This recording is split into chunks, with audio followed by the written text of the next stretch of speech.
Nous avons plus de 300 groupes ethniques en Russie. Je ne peux pas tous les citer, mais je pense que vous me comprenez. Mais je suis fier du fait que je fais partie de ce monde, de ce pays, de ce peuple multinational de Russie. Et je suis absolument convaincu que les Russes et les Ukrainiens, c'est un seul peuple, malgré le fait qu'une partie des habitants de l'Ukraine ont été intimidés, effrayés par cette propagande néo-nazie. Et d'autres, évidemment, ont suivi consciemment la voie de Bandera et les autres adeptes qui ont combattu pendant la guerre aux côtés d'Hitler. Et le fait que nous combattons aujourd'hui les néo-nazis montre justement le déroulement des opérations.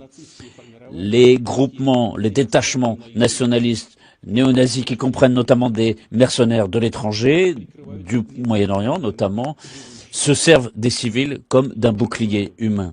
Je l'ai déjà dit, il y a des faits, il y a des documents, des photographies qui montrent qu'ils mettent des armes lourdes dans les quartiers résidentiels. Et c'est ainsi qu'ils agissent. Et c'est comme ça qu'agissent les bandits les plus extrêmes.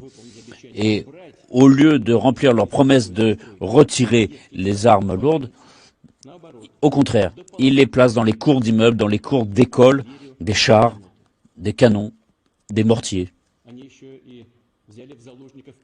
Ils ont pris aussi en otage des citoyens étrangers, et notamment des milliers d'étudiants qui faisaient leurs études en Ukraine.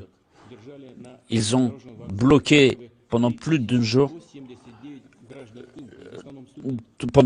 journée à la gare de Kharkov 3170 étrangers. Et une grande partie d'entre eux sont toujours bloqués là-bas.